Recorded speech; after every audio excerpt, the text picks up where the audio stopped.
بلکہ ان دونوں کے ملاپ ہی سے انسان مکمل ہوتا ہے۔ بالکل، جینز ہمارے اندر کمزوریاں یا صلاحیتیں پیدا کر سکتی ہیں، لیکن ہمارا ماحول اور تجربات فیصلہ کرتے ہیں کہ ان جینز کو کب اور کیسے متحرک ہونا ہے، یعنی ایکسپریس ہونا ہے۔ اور یہی بات اس پورے سائنسی سفر کو اتنی خوبصورتی بخشتی ہے۔ 100%۔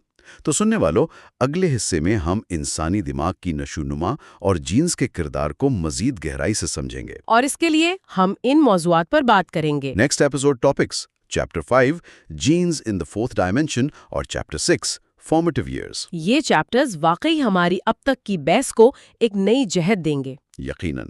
اور جانے سے پہلے آپ کے لیے ایک فکر انگیز آخری سوال۔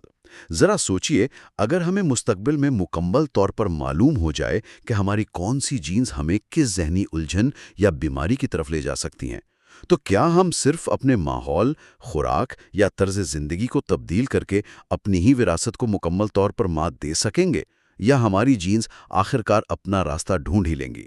اس سوال پر ضرور غور کیجیے گا۔ یہ سیریز کا تیسرا حصہ ہے اور آج ہم معلومات کے اس بڑے ذخیرے سے کچھ واقعی نایاب موتی نکالنے والے ہیں۔ ہاں، اور مجھے اس حصے کا خاص طور پہ انتظار تھا۔ میں اسٹوڈیو میں آنے سے پہلے یہی سوچ رہی تھی کہ آج کی گفتگو کافی گہری ہونے والی ہے۔ بالکل۔ تو جو لوگ ہماری اس سیریز کو باقاعدگی سے سن رہے ہیں، انہیں معلوم ہوگا کہ ہم میٹ راڈلے کی مشہور کتاب نیچر وائا نرچر کا گہرائی سے مطالعہ کر رہے ہیں۔ اور اس سے پہلے ہم نے فطرت اور پرورش کی اس پرانی بحث کو سمجھا تھا کہ انسان کی تشکیل میں جینز کا کتنا ہاتھ ہے اور ماحول کا کتنا۔ صحیح، لیکن آج کا جو موضوع ہے نا، وہ اس پوری بحث کو ایک بالکل نئے زاویے سے پیش کرتا ہے۔ ہم ان تمام ذرائع کو خالص سائنسی اور غیر جانبدارانہ انداز میں پرکھیں گے، بغیر کسی نظریاتی جھکاؤ کے۔ اور آج کی اس گفتگو کا مقصد واقعی بہت منفرد ہے۔ ہم اکثر انسان کی تشکیل کو ایک جامد چیز سمجھتے ہیں، مطلب جیسے کوئی عمارت جس کا نقشہ پہلے سے طے شدہ ہو۔ بالکل۔ لیکن آج ہم یہ سمجھنے کی کوشش کریں گے کہ انسان کی تشکیل میں وقت کا کیا کردار ہے۔ وقت جسے ہم چوتھی جہت یا فورتھ ڈائمینشن بھی کہہ سکتے ہیں۔ ہاں، فورتھ ڈائمینشن، یہ سننے میں ہی کتنا سائنٹیفک لگتا ہے۔ ہاں، اور اس کے ساتھ ہی ہم زندگی کے ابتدائی سالوں کے اس خاموش لیکن طاقتور اثر کا جائزہ لیں گے جو ہماری پوری زندگی کا خاکہ تیار کرتا ہے۔ ہمارا بنیادی مشن اس بات کی گہرائی میں جانا ہے کہ کس طرح ہمارے جینز وقت گزرنے کے ساتھ ساتھ ہمارے ماحول کے ساتھ ایک مسلسل مکالمہ کرتے ہیں۔ تو اسی مشن کو لے کر آج ہم اس کتاب کے دو انتہائی دلچسپ حصوں کو بنیاد بنا رہے ہیں، چیپٹر 5 اور چیپٹر 6۔ بالکل۔ ایک ہے چیپٹر 5 جس کا عنوان ہے genes in the fourth dimension, یعنی چوتھی جہت میں جینز کی وضاحت، اور دوسرا ہے چیپٹر 6 جسے فارمیٹیو ایئرز یا تشکیل کے ابتدائی سال کہا گیا ہے۔ اگر ہم وقت اور جینز کے اس تعلق کی بات کریں تو سائنس کی دنیا میں ژان پیاجے کا نام نظر انداز نہیں کیا جا سکتا۔ روایتی طور پر ایک زمانے میں یہ سمجھا جاتا تھا کہ بچے بس چھوٹے بالغ یا منی ایڈلٹس ہوتے ہیں۔ ہاں، یہ بہت عام سوچ تھی۔ لوگ سمجھتے تھے کہ بچوں کا دماغ ایک خالی برتن ہے اور بس اس میں معلومات انڈیلنے کی ضرورت ہے اور وہ بڑوں کی طرح سوچنے لگیں گے، جو کہ ایک بہت بڑی غلط فہمی تھی، اور پیاجے نے اپنے مشاہدات سے اسے توڑا۔ پیاجے کی کوگنیٹو ڈیولپمنٹ تھیوری نے یہ ثابت کیا کہ بچوں کی ذہنی نشوونما وقت کے ساتھ مخصوص اور طے شدہ مراحل میں ہوتی ہے۔ مطلب ایک ٹائم ٹیبل کے حساب سے۔ بالکل، اسے پری ڈیٹرمنڈ کوگنیٹو سٹیجز کہا جاتا ہے۔ اس کا مطلب یہ ہے کہ ایک بچہ ایک خاص عمر تک پہنچنے سے پہلے کسی مخصوص تصور کو سمجھ ہی نہیں سکتا، چاہے اسے کتنا ہی کیوں نہ سکھایا جائے۔ یہ بڑی زبردست بات ہے۔ اصل میں سیکھنے کا عمل صرف بیرونی دنیا سے ملنے والی معلومات کا نام نہیں ہے۔ ایک اندرونی حیاتیاتی گھڑی ہوتی ہے، ایک ذہنی تیاری ہوتی ہے جو جب بیرونی تجربات کے ساتھ ملتی ہے تبھی سیکھنے کا عمل شروع ہوتا ہے۔ تو جب تک دماغ کا وہ مخصوص حصہ جینیاتی طور پر وقت کے ساتھ پختہ نہ ہو، کوئی بھی بیرونی تجربہ اسے وہ چیز نہیں سکھا سکتا۔ 100% درست۔ یعنی فطرت نے باقاعدہ ایک ٹائم ٹیبل سیٹ کیا ہوا ہے اور جینز اس ٹائم ٹیبل کے مطابق آن یا آف ہوتے ہیں، اور اسی ٹائم ٹیبل کے حوالے سے جانوروں کے رویوں پر تحقیق کرنے والے سائنسدانوں کے درمیان ایک طویل عرصے تک زبردست بحث چلتی رہی۔ ہاں، وہ کانراڈ لارنس والی بحث۔ بالکل، کانراڈ لارنس وہ ایک نامور سائنسدان تھے جنہوں نے نیٹیوزم یعنی پیدائشی جبلت پر زور دیا۔ ان کا ماننا تھا کہ بہت سے جانوروں کے رویے مکمل طور پر پیدائشی ہوتے ہیں، یعنی انسٹنکٹ۔ ہاں، انسٹنکٹ، یعنی ایک پرندہ اڑنا یا گھونسلہ بنانا سیکھتا نہیں ہے، بلکہ یہ معلومات اس کے جینز میں پہلے سے لکھی ہوتی ہیں اور ماحول کا اس پر کوئی خاص اثر نہیں ہوتا۔ اب دیکھیں، یہ نظریہ اپنی جگہ پرکشش تو تھا، لیکن ڈینیل لہمن نے اس پر بہت گہرے سوالات اٹھائے۔ لہمن نے ثابت کیا کہ جسے ہم خالص جبلت سمجھتے ہیں وہ اتنی سادہ نہیں ہے۔ جبلت بھی ماحولیاتی تبدیلیوں اور ارتقائی عمل سے متاثر ہوتی ہے۔ کوئی بھی رویہ خلا میں پروان نہیں چڑھتا۔ بالکل، جینز اور ماحول کا یہ ایک ایسا پیچیدہ اور نہ رکنے والا رقص ہے جو پیدائش سے پہلے ہی شروع ہو جاتا ہے۔